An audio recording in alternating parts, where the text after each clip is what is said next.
கர்த்தரும் இரட்சகருமாய் இருக்கிற இயேசு கிறிஸ்துவின் நாமத்தில் உங்கள் எல்லாருக்கும் அன்பின் வாழ்த்துக்கள். எப்படி இருக்கிறீங்க? சந்தோஷமாக இருக்கிறீங்களா?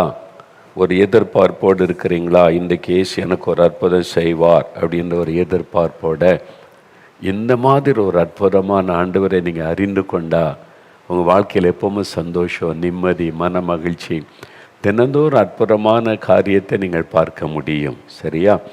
சரி, இந்த நாளிலும் ஆண்டவருடைய வசனத்தை தியானத்தை ஜெபிக்க போகிறோம்.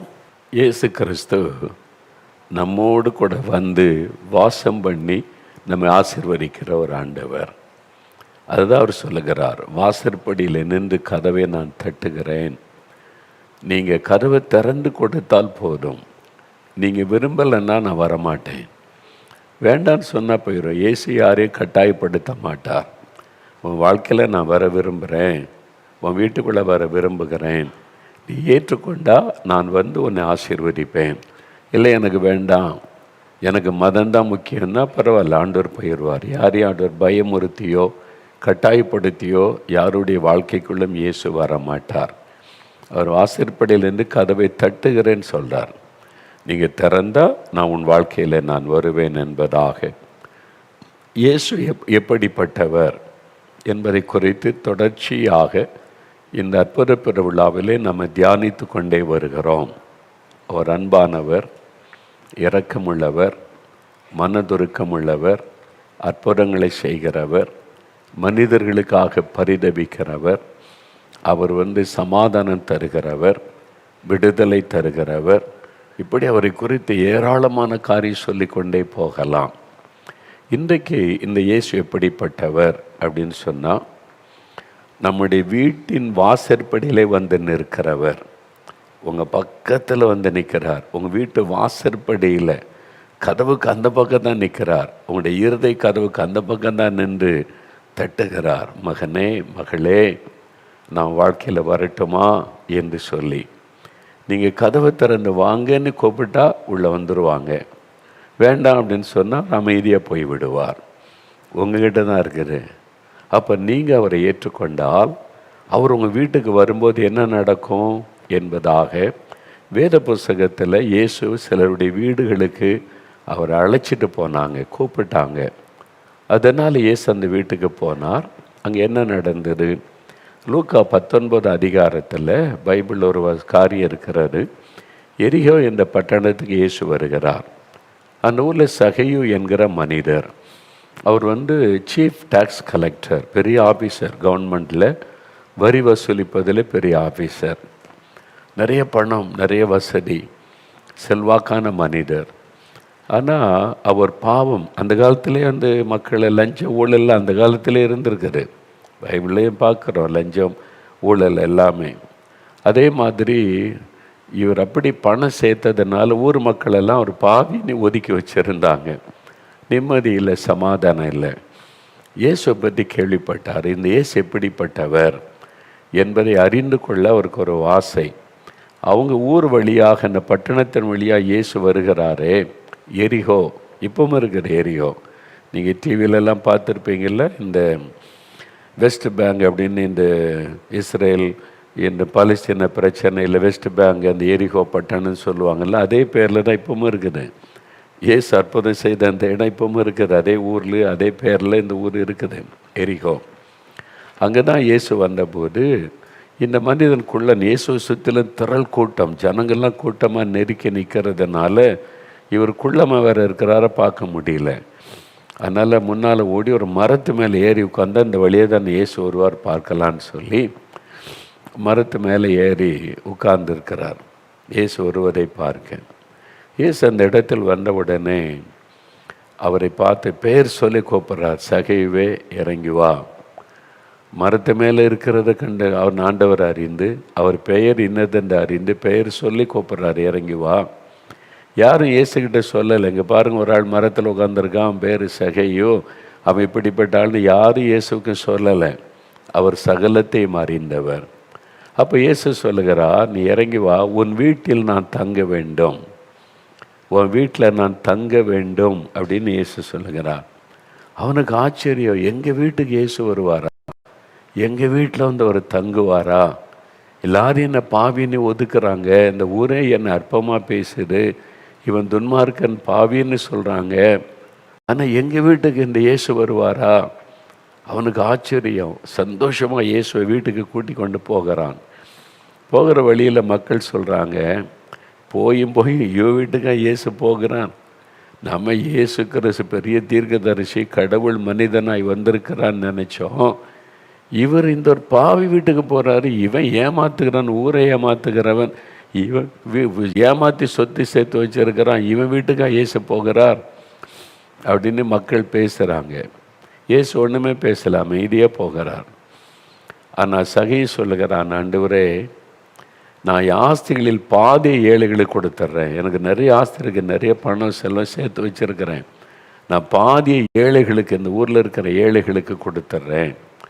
யார்கிட்டையாவது அநியாயமாய் நான் வாங்கியிருந்தால் 4 திரும்ப கொடுத்துட்றேன்.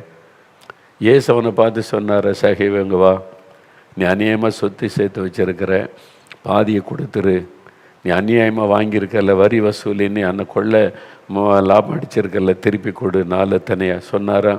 இயேசு ஒன்றுமே அவருடைய பிரசன்னம், இயேசுடைய பிரசன்னம் வந்துட்டாலே ஒரு மனிதனுக்குள்ளே மாற்றம் வந்துவிடும். என்றால் அவர் பரிசுத்தமுள்ள தேவன், பரிசுத்தமுள்ள ஆண்டவர் நமக்குள்ளே வந்தால் நம்முடைய வாழ்க்கை பரிசுத்தப்படும்.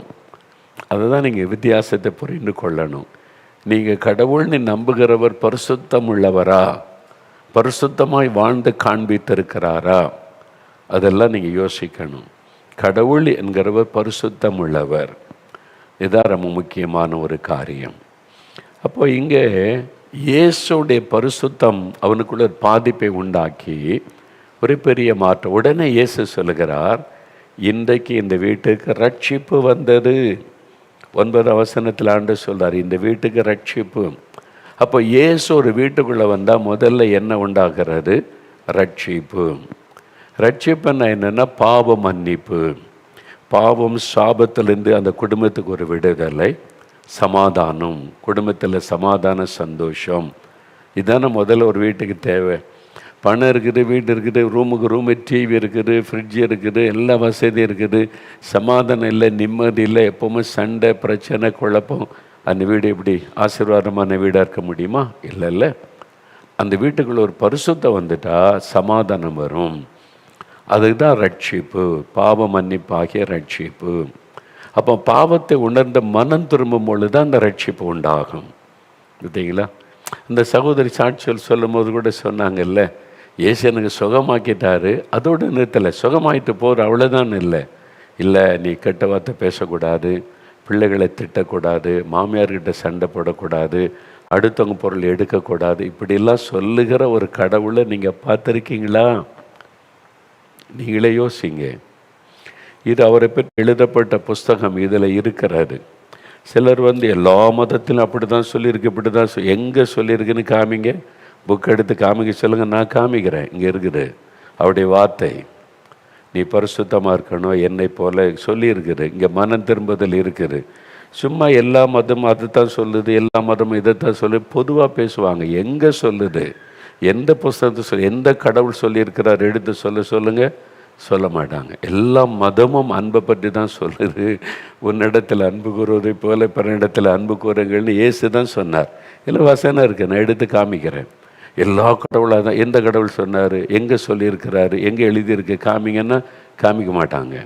இப்படி 19 வருஷம் இயேசு சொன்ன வார்த்தையை எல்லா கடவுளும் சொன்ன மாதிரி, எல்லா மதமும் சொன்ன மாதிரி பேசுவாங்க. நீங்களே கேள்வி கேளுங்க, மனசில் எங்கே இருக்குது, நான் எடுத்து காமிக்கிறேன் வசனத்தில். இங்கே இயேசு சொல்லியிருக்கிறாரு, இந்த வசனம் இந்த பக்கம் அப்படி இருக்குன்னே நான் காமிக்க முடியும்.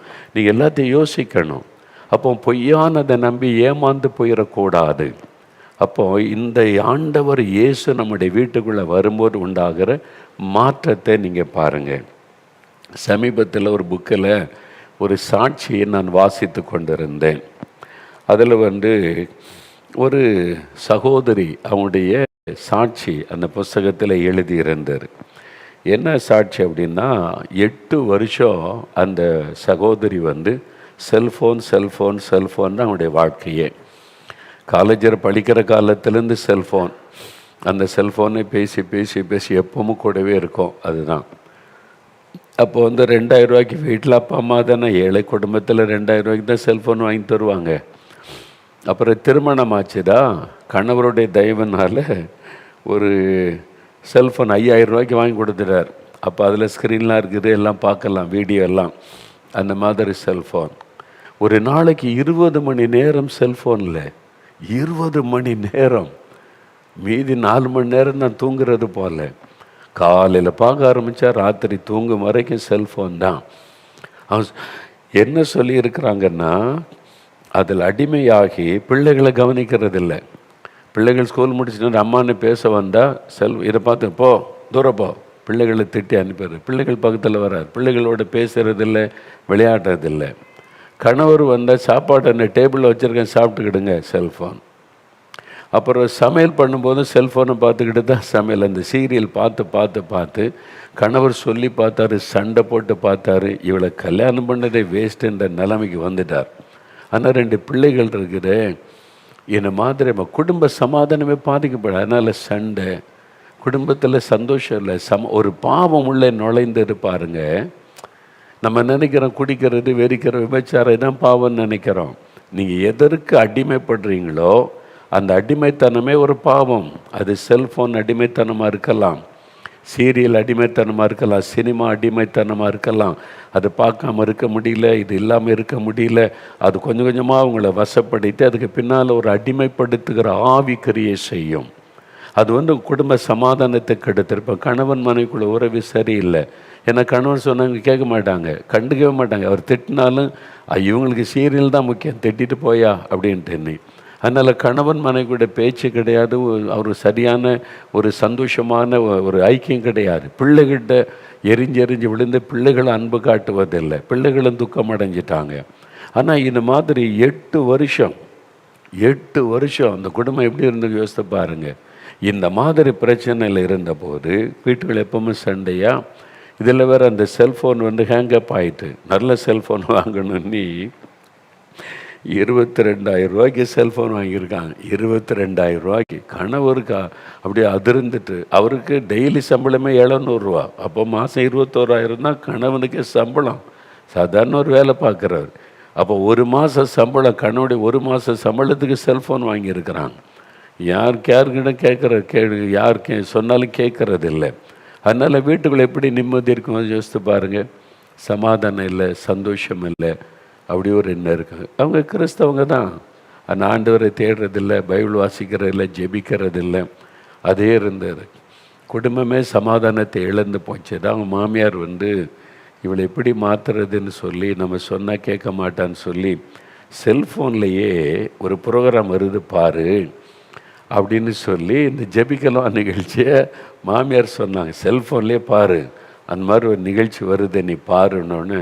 ஓ அப்படியா சொல்லி சீரியல் மாதிரி அது ஒரு ப்ரோக்ராமாக இருக்கும் போலன்னு சொல்லி தான் அவங்க நம்முடைய ஜெபிக்கலாம் நிகழ்ச்சியை பார்க்க ஆரம்பித்தாங்க. அதை பார்க்க ஆரம்பித்த போது அதில் உள்ள சாட்சிகள், அதில் நிறைய பேருடைய அனுபவங்கள் அவங்களோட பேச ஆரம்பித்தது. ஓ குடும்பம்னா இப்படியா, இவ்வளோ சந்தோஷமாக மகிழ்ச்சியாக, ஏன் குடும்பம் எப்படி இருக்குது, நிம்மதி இல்லை, சமாதானம் இல்லை, ஏதோ வாழ்றேன்னு அடிமைப்பட்டு போயிட்டேன். அப்போ தான் தெரிந்தது இந்த பாவம் என்னை அடிமையாக்கி விட்டது. செல்ஃபோன் சீரியல் என்கிற பாவம் என்னை அடிமையாக்கி விட்டது. அதில் என்னென்னா அவங்கள அந்த சீரியலில் வர கேரக்டராகவே மாறிடுவாங்களாம் அங்கே. அதனால தான் எல்லோரையும் திட்டுறது, கணவனை திட்டுறது, பிள்ளைகளை திட்டுறது. அங்கேயும் திட்டுவாங்க போல், சீரியலில் கணவன் மனைவியெல்லாம் திட்டுற கேரக்டர்லாம் வரும் போல் அப்படியே மாறிடுவாங்களாம் அந்த கேரக்டராகவே. அவங்க தான் சொல்லியிருக்கிறாங்க அந்த கேரக்டராக. அதனால் ஆடம்பரமான வாழ்க்கை அந்த சீரியலில் காமிப்பாங்களாம். வீடு ஆடம்பரமாக இருக்கிற மாதிரி அதே மாதிரி இருக்கணும்னு கணவருடைய சம்பளத்துக்கு ஏற்றபடி வாழ்ந்தது தானே குடும்பம் நல்லாயிருக்கும். அப்போ எவ்வளோ பெரிய பாதிப்பை அந்த சீரியல் ஒரு குடும்பத்துக்குள்ளே உண்டாக்கி இருக்குது பாருங்கள். அவங்க வந்து சொல்கிறாங்க அப்படி. இது மாதிரி எத்தனை நான் பலர் கேட்டுட்டேன், இதே மாதிரி 1 2 கிடையாது, பலர் சொல்லி கேட்டுட்டேன். அப்போ இந்த சமாதானம் பாதிக்கப்பட்டு விட்டார். இப்போ அந்த நிகழ்ச்சியை பார்த்தபோது தான் இப்படி இயேசு என்கிற ஆண்டவர் இப்படிப்பட்ட, அப்போ அவர் எனக்கு வேணும், அவர் வந்தால் தான் என் வாழ்க்கையில் மாறி நிம்மதி இல்லை, சமாதானம் இல்லை, பிள்ளைகளோட சண்டை, கணவரோட சண்டை, குடும்பமே ஒரு நரகம் போல் இருக்கிறது. அப்போ எனக்கு இயேசு வேணும்னு சொல்லி உணர்ந்து, இயேசுவே என் வாழ்க்கையிலே வார். ஆண்டவர் கதவை தட்டினார். நம்முடைய நிகழ்ச்சியை பார்க்கும்போது கதவை தட்டினார், என் மகளோட உள்ளத்துக்குள்ளே நான் வர விரும்புகிறேன், என்னை ஏற்றுக்கொள் என்பதாய் கதவை திறந்து கொடுத்தாங்க. இயேசுவை என் வாழ்க்கையில் வாங்க, என் உள்ளத்துக்குள்ளே வாங்க, நான் பாவம் செய்துட்டேன், என் குடும்ப சமாதானமே போச்சு, இந்த பாவத்துக்கு இடம் கொடுத்து நிம்மதியை இழந்துட்டேன், என் வாழ்க்கையில் வாங்கன்னு சொல்லி தன்னை இயேசுக்கு ஒப்பு கொடுத்தாங்க. என்னால் இதை விட முடியுமா? இயேசு மன்னித்தார், விடுதலை கொடுத்தார். அதுதான் இயேசு நாம் செய்கிற பாவங்களை மன்னிக்கிறவர் மாத்திரமல்ல, பாவத்திலிருந்து விடுதலை தருகிறவர். ஆண்டவர் பாருங்கள், விடுதலை கொடுத்துட்டார். அவனுடைய உள்ளத்துக்குள்ளே வந்த உடனே சீரியல் போய்விட்டான். அந்த எண்ணம், ஆசை, விருப்பம் எல்லாத்தையும் ஆண்டவர் அப்புறப்படுத்தி விட்டார். இப்போது தன்னுடைய கணவனை கவனிக்கிறாங்க, பிள்ளைகளை கவனிக்கிறாங்க, அவனுடைய குடும்பமே ஒரு சந்தோஷம், ஒரு மகிழ்ச்சி, வீட்டுக்குள்ளே ஒரு மாற்றம். இயேசு வாழ்க்கையில் வந்த உடனே இவ்வளோ பெரிய மாற்றம் பார்த்தீங்களா, வீட்டுக்குள்ளே ஒரு மாற்றம். இப்போ அவங்க பார்த்தா அவங்களுடைய கணவர் புகையில போடுற பழக்கம், 13 வருஷம் புகையில இல்லாமல் அவரால் இருக்க முடியாதான். போய் சொன்னால் கோபம் வரும் அவருக்கு, இது செய்கிறீங்க, இது விட்டுருங்கன்னா.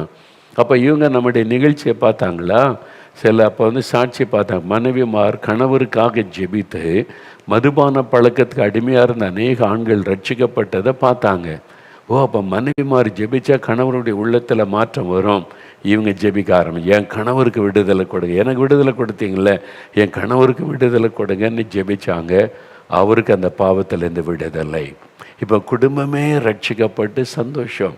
இதான் இயேசு கிறிஸ்துவ விசுவாசி, நீயும் உன் வீட்டாரும் ரட்சிக்கப்படுவீர்கள். அந்த பாவத்தில் இந்த விடுதலை, சமாதானம், ஒரு அன்பு, ஐக்கியம், அதான் குடும்ப சந்தோஷம். அதுதான் இயேசு வீட்டுக்குள்ளே வந்துட்டா ஒவ்வொருத்தருடைய வாழ்க்கை மாறும். மனைவியனுடைய வாழ்க்கை மாறும், கணவனுடைய வாழ்க்கை, பிள்ளைகளுடைய வாழ்க்கை. அங்கே ஒரு அன்பு, ஐக்கிய, சந்தோஷம் உண்டாகும். உங்களுக்கு தேவை இயேசு.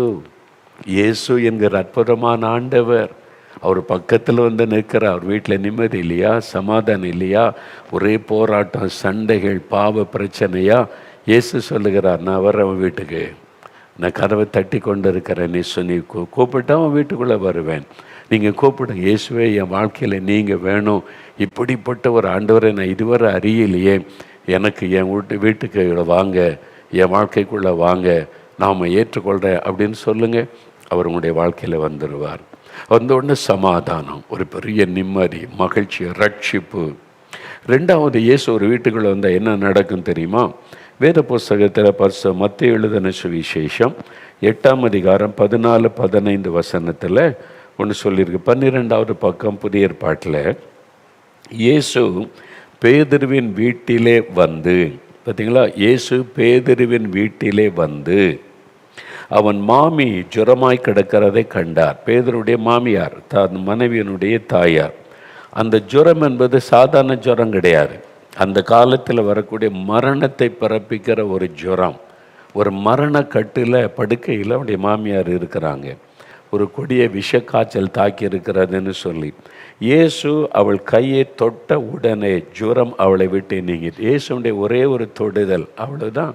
இந்த மாதிரி ஆயிரமாய் நான் பார்க்கிறேன். தினந்தோறும் நால்மாவடியில் அற்புத கூட்டம் நடக்குது. தினமும் எவ்ரிடே எங்க தினமும் அற்புதம் நடக்குது, தினமும் அற்புதம் நடக்குது. இன்றைக்கு கூட அற்புதம். இன்றைக்கி நடந்த கூட்டத்தில் 12 வயசு ஒரு சிறு பெண், அவங்க அங்கே கர்நாடகாவிலேருந்து வந்திருக்கிறாங்க. அந்த பிள்ளையோட நான் பேசினேன். ஒரு தம்பி, நம்ம ஊழியத்தில் இருக்கிற ஒரு, இப்போ நம்ம ட்ரைனிங் கொடுத்த ஒரு தம்பி தான். அவன் பிரசங்கம் பண்ணி ஜெபம் பண்ணினான். அவனுடைய 12 வயசு, பிறந்ததுலேருந்து ஒரு காது கேட்காது, பிறந்ததுலேருந்தே ஒரு காது கேட்காது. அந்த காதில் தண்ணி வடிந்து கொண்டே இருக்கும். இயேசு தொட்டார், உடனே காது திறந்து விட்டார், தெளிவாக கேட்குது. நான் கூப்பிட்டு பேசினேன், இப்போ தெளிவாக கேட்குறாங்க, நல்ல செய்ங்க. பாட்டிக்கு 2 காதும் கேட்காது, எனக்கு ஒரு காது கேட்காம என் பாட்டிக்கே தான் ஜெபிச்சுக்கிட்டு இருந்தேன், எனக்கு ஏசப்பா சுகம் கொடுத்துட்டாங்க, தெளிவாக கேட்குது. தினமும் அற்புதம் நடக்குது. இங்கே தினமும் கூட்டம் நடக்குது, 2 கூட்டம் ஹீலிங் மீட்டிங் நடக்குது, தினமும் அற்புதம் நடக்கிறது. இயேசுவை ருசித்த பாருங்கள், இயேசுக்கிட்ட வந்து பாருங்கள். சும்மா வந்துட்டு நீங்களே ஆட்டம் போட்டுட்டு சத்தம் போட்டுட்டு டயர்டாகி உங்கள் பக்தியில் என்னென்னவோ செஞ்சுட்டு போகிறது. இயேசுக்கிட்ட வாங்க, அற்புதத்தை நீங்கள் பார்ப்பீங்க. சும்மா வெறுமனை சொல்லுகிற ஒரு காரியம் அல்ல, அவனுடைய அனுபவம்.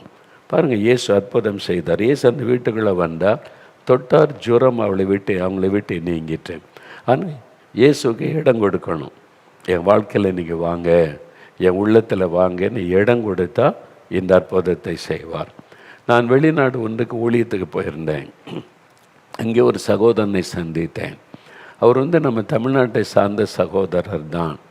அவர் சொன்னார், பிரதர், நான் வாலிப வயசில் எங்கள் அம்மாலாம் ரொம்ப பக்தியாக ஜெபம் பண்ணுவாங்க.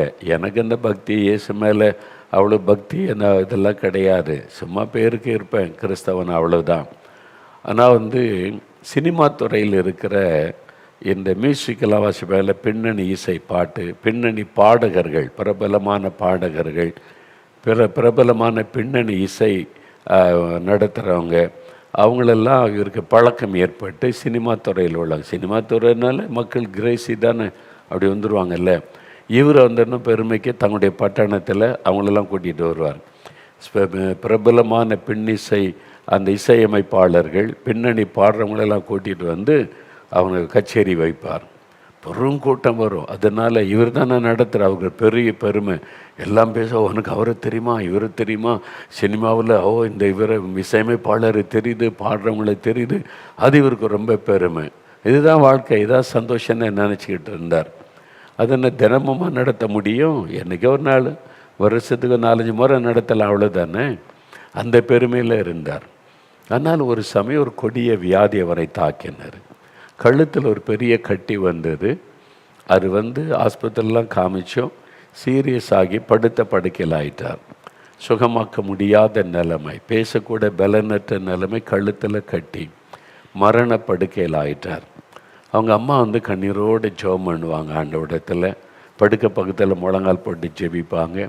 ஒரு நாள் அவர் சொன்னார், இனி நான் பிழைக்க மாட்டேன், மரணம் என்னை நெருங்கி கொண்டிருக்கிறார். அவங்க சிஸ்டர்ஸுக்கெல்லாம் திருமணமாகி சில ஊர்களில் இருக்காங்களா, அவங்களெல்லாம் நான் பார்க்கணும், கடைசியாக ஒரு முறை அவங்கள வர சொல்லுங்கம்மா, நான் பார்க்கணுன்னு தாயார்கிட்ட சொல்லி அவங்களாம் வந்துட்டாங்க. அப்போனா ஃபைனல் ஸ்டேஜ், இதுக்கு மேலே அவர் பிழைக்க மாட்டார் என்கிற மாதிரி ஒரு சூழ்நிலையில் அந்த மரண படுக்கை. அவங்கெல்லாம் வந்திருக்காங்க, வீட்டில் பார்த்துருக்காங்க. இவர் தனியாக ஒரு ரூமில் படுத்த படுக்கையில் இருக்கிறார். அப்போ ஒரு நாள் அந்த தாயார் கண்ணீரோட மகனுக்காக ஜெபிப்பாங்க. ஒரு நாள் அவர் ரூமில் தனியாக இருக்கும்போது அப்படியே யோசித்தாராம், நான் பிரபலமான பாடகர்கள், இசைமை பாடலாம் கூப்பிட்டு எவ்வளோ பிரபலமானவங்களெல்லாம் வச்சு கச்சேரி பண்ணி பேர் புகழெல்லாம் வந்துச்சு. இப்போ யாராவது பக்கத்தில் வந்திருக்காங்களா? ஒருத்தர் வரல. தனியாக படுக்கையில் படுத்து கிடந்து கஷ்டப்பட்டு தனிமையான மரண போராட்டத்தில் இருக்கிறேன். இப்போ யார் வருவா, யார் புகழுவா? அந்த உலக புகழ்ச்சி அதெல்லாம் நிரந்தரம் கிடையாது. அதெல்லாம் நிரந்தரம் கிடையாது. நீங்களே பாருங்கள், நிரந்தரம் அல்ல. இப்போ மரணப்படுக்கை யார் நிற்பா? ஆனால் இயேசுக்கிட்ட எங்கள் அம்மா ஜெபிக்கிறாங்க கண்ணீரோட. அப்போ ஏதாவது நடந்துடும் அப்படி பற்றி ஒரு சிந்தனையில் இயேசுவை நினைக்க ஆரம்பித்தார். அப்போ திடீரென்று அந்த ரூமுக்குள்ளே பிரகாசமான ஒரு வெளிச்சம். அவர் படுத்த படுக்கையில் இருக்கிறார். படுக்கையில் அந்த வெளிச்சம் பார்க்குறார். இது என்னதுன்னு பார்த்தா இயேசு பிரத்யட்சமாக நிற்கிறார். பிரத்யட்சமாக இயேசு நிற்கிறார். தெரிஞ்சிட்டு அவருக்கு இயேசு தான். உடனே இவர் அந்த வேதனையில் இயேசுவை பார்த்து, எங்கள் அம்மா எனக்காக எவ்வளோ கண்ணீர் விட்டு ஜெபிக்கிறாங்க, நீங்கள் ஏன் என்னை குணமாக்கலை அப்படின்னு கேட்டாராம். ஏன் என்னை சுகமாக்கலை ஆண்டவரே அப்படின்னு கேட்டாராம். அப்போ ஆண்டவர் அவரை பார்த்து புன்முறுவலோடு சொன்னார், நான் எத்தனை முறை உன்னை தேடி வந்தேன், உங்கள் அம்மா மூலமாக, சகோதரிமார் மூலமாக, மற்றவங்க மூலமாக நான் எத்தனை முறை உன்னை தேடி வந்தேன். உன் இருதய கதவை தட்டின, எனக்கு இடம் கொடு, உன் வாழ்க்கையில் இடம் கொடு, நான் உள்ளத்தில் வர்றேன். நீ என்னை ஏற்றுக்கொள்ளலையே, உன் வாழ்க்கையில் எனக்கு இடம் கொடுக்கலையே, உன் உள்ளத்துக்குள்ளே எனக்கு இடம் கொடுக்கலையே, நான் இப்படி உனக்கு அற்புதம் செய்கிறது. அப்போ தான் அவருடைய தவறு அவருக்கு புரிந்தது. இயேசுவை சும்மா நேசிக்கிறேன், விசுவாசிக்கிறேன்னு சொல்லுவதல்ல, நம்ம வாழ்க்கைக்குள்ளே அவருக்கு இடம் கொடுக்கணும், உள்ளத்துக்குள்ளே அவருக்கு இடம் கொடுக்கணும். அதுதான் ஆண்டவர் விரும்புகிற. கதவை தட்டுகிறார், இதய கதவை. அப்போ சொன்னார், கண்ணீரோட இயேசுவே என்னை மன்னிச்சிருங்க, நான் பாவம், உலக பெருமை, மக்கள் புகழ்கிறாங்க, புகழ்ச்சியாக பேசுகிறானே, உலக புகழ்ச்சி, அதில் மயங்கி உலகத்துக்கு பின்னால் போயிட்டேன், என்னை மன்னிச்சிருங்க, என் உள்ளத்தில் வாங்க, இப்போ நான் இடம் கொடுக்குறேன், என் உள்ளத்தை திறக்கிறேன், எனக்குள்ளே வாங்க, என் பாவத்தை மன்னிச்சு எனக்கு ஒரு அற்புதம் செய்யுங்கன்னு கண்ணீரோடு கேட்டார். அவ்வளோதான். ஆண்டவுடைய வல்லமை அவர் மேலே இறங்கினார். ஒரு வெளிச்சம் அவர் மேல் வந்து அடித்தது. கழுத்தில் இந்த கட்டி மறைந்தது. சுகம் பெற்று மரணக்கட்டை மாறினார். உயிர் பெற்று எழும்பினார். அவர் சொன்னார், பிரதர், நான் இன்றைக்கு உயிரோடு இருக்க காரணம் இயேசு என்னை தேடி வந்து என் இருதய கதவை தட்டினார். நீ திறந்து கொடு, அப்போ தான் நான் அற்புதம் செய்ய முடியும்னு சொன்னார். நான் என் வாழ்க்கையில் இடம் கொடுத்தேன். இன்றைக்கி மனைவி, பிள்ளைகள் நல்ல வாழ்க்கை, சந்தோஷமாக இயேசுக்குள்ளே நான் மகிழ்ந்திருக்கிறேன்னு சொன்னார். பிரியமானவர்களே, அதே இயேசு தான் இன்றைக்கு உங்கள் இருதய கதவை தட்டுகிறார். கேன்சரா, ஆஸ்துமாவா, ஆத்தரைட்டிஸா, இருதய பாதிப்பா, கிட்னி பாதிச்சிட்டதா, நோயினால் கஷ்டப்படுகிறியா, மரணப்படுக்கையில் இருக்கிறியா, வாழ்க்கையில் இடம் கொடு. எந்த வியாதியையும் அவரால் குணமாக்க முடியும். நிறைய தாய்மார்கள் குழந்தைகளை தூக்கிட்டு வருவாங்க, மூளை வளர்ச்சி இல்லாத குழந்தைங்க. இன்னும் சில குழந்தைகளுக்கு இது மாதிரி வித்தியாசமான பாதிப்பு, ஸ்பெஷல் சைல்டு அப்படிலாம் கொண்டு வருவாங்கள்ல. அந்த பிள்ளைகளுடைய ஆக்டிவ், ஹைப்பர் ஆக்டிவ், இது மாதிரி டிஃப்ரெண்ட்டான பேரில் இருக்குது. அதெல்லாம் பார்க்கும்போது எனக்கு ரொம்ப துக்கமாக இருக்கும். பாவம், அந்த தாய்மார் அந்த குழந்தைகளை தூக்கி கொண்டு சில நிமிட நேரம் சமாளிக்கிறதே கஷ்டம். நான் 24 மணி நேரம் அந்த குழந்தைகளை வச்சுக்கிட்டு அவங்க எவ்வளோ கஷ்டப்படுவான்னு நினைக்கும் போதெல்லாம் ரொம்ப பாரம் உண்டாகும். ஆண்டவர், ஏன் இந்த தாய்மாருடைய கண்ணீரை பார்த்து அற்புதம் செய்யக்கூடாது? சில சமயம் இந்த மாதிரிலாம் அற்புதம் ஆண்டவர் செய்கிறாரு, இந்த மாதிரி அற்புதம் நடக்குதான்னு எல்லாம் சில சமயம் எனக்கு யோசனை வரும். கேன்சர் சுகமாகுது, ஆர்த்ரைட்டிஸ் சுகமாகுது, நடக்க முடியாத நடக்கிறாங்க, குருட்டு கண் திறக்கப்படுதுன்னா இந்த மாதிரி குழந்தைகள் நான் யோசித்திருக்கிறேன். இப்போ இப்போ 2 நாளைக்கு முன்னால் ஒரு தாயார் குழந்தை கொண்டு வந்தாங்க. நேரம் அழகான பையன், ஸ்கூலில் படிக்கிறான். அவங்க சொன்னாங்க, ஐயா, இவனுக்கு மூளை வளர்ச்சி கிடையாது, சரியாக பேச மாட்டான், நார்மல் சைல்டாக இருக்க மாட்டான். நாங்கள் கூட்டிகிட்டு வந்து நீங்கள் ஜெபம் பண்ணீங்க, நாங்களும் நீங்கள் சொன்ன மாதிரி தவறாமல் என் குழந்தைக்கா ஜெபம் பண்ணோம். மூளை வளர்ச்சி இல்லாத குழந்தை, ஸ்கூலில் கூட அவங்கள வந்து ஒரு மாதிரி பார்த்தாங்க, இவன் டிஃப்ரெண்ட்டாக இருக்கிறான், இவன் மற்ற பிள்ளைகளோடு சேர்ந்து படிக்க முடியாதுன்னு. ஆனால் இயேசு தொட்டார். இப்போ பூரணமாக நார்மல் சைல்டு ஆகிட்டான். இப்போ அழகாக பேசுகிறான், திறமையாக இருக்கிறான். ஆண்டவர், நான் அவன்கிட்ட பேசினேன், ரொம்ப சந்தோஷமாக பேசினான். அந்த தாய்க்கு எவ்வளோ பெரிய சந்தோஷம். மூளை வளர்ச்சி இல்லாத குழந்தைகள், நடக்க முடியாத குழந்தைகள், ஹைப்பர் ஆக்டிவ்னு சொல்லி குழந்தைகளை பற்றின சில பிரச்சனையோடு இருக்கீங்களா? விசுவாசத்தை விட்டு விடாதுங்க. இயேசுவுக்கு வாழ்க்கையில் இடம் கொடுத்து தினமும் நீங்கள் தவறாமல் ஜெபித்து கொண்டே வாங்க. அற்புதம் நடப்பதை பார்ப்பீங்க. அவரால் குணமாக்க முடியாது வியாதி ஒன்றுமில்லை. அப்போ இயேசு வீட்டுக்குள்ளே வந்தால் முதல்ல சமாதானம், குடும்பத்தில் ரட்சிப்பு, மகிழ்ச்சி. 2வது வியாதிலிருந்து சுகம் கொடுத்து ஆண்டவர் வேதனை மாற்றி ஆரோக்கியத்தை கொடுத்து ஆசீர்வதிப்பார். 3வது இயேசு வீட்டுக்குள்ளே வந்தால் என்ன நடக்கும்?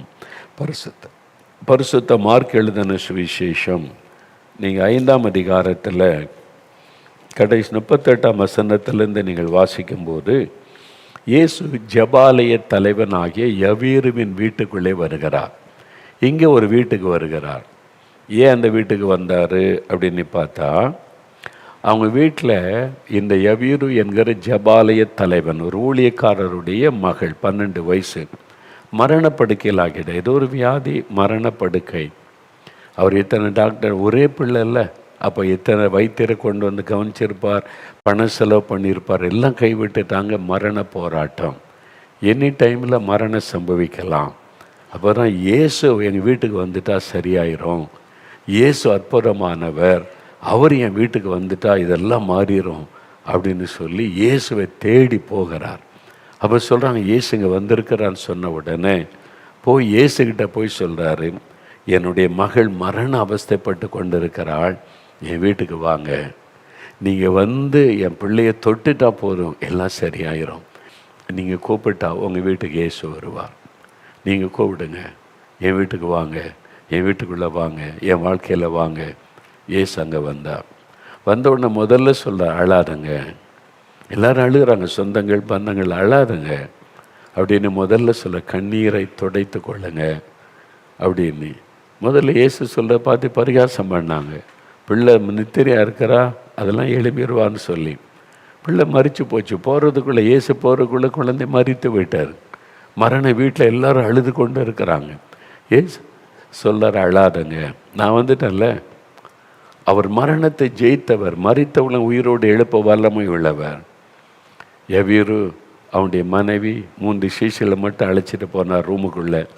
குழந்தையுடைய கையை பிடித்தார். செத்து போன குழந்தை உயிர் பெற்று எழும்பினார்.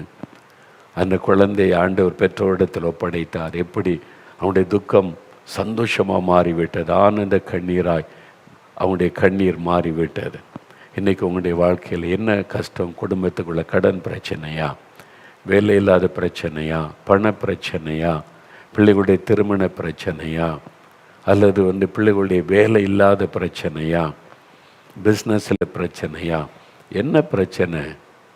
எது நிமித்தம் அழுது கொண்டு இருக்கிறீங்க? எது உங்களை பாதிக்குது? என் வீட்டுக்குள்ளே இந்த மாதிரி ஒரு பிரச்சனை, நிந்தை, அவமான பாடுகள், அழுது கொண்டிருக்கல, இந்த மாதிரி போராட்டம், தூங்க முடியல, பிசாசு போராடுது, பயம் ஒருத்துது, கல்லங்க பண்ணுது, எல்லாத்தையும் இழந்துட்டு நிற்கிறோம். அழுது கொண்டு இருக்கிறீங்களா? நீங்கள் வாஞ்சியாக தேடுனா உங்களுடைய வாழ்க்கையில் அவர் வருவார். இயேசுவே, நீங்கள் எனக்கு வேணும், எங்கள் குடும்பத்துக்கு நீங்கள் வேணும், எனக்கு நீங்கள் எனக்கு அற்புதம் செய்யுங்கன்னு கேளுங்க. அவர் இன்றைக்கு உங்களுடைய கண்ணீரை துடைப்பார்.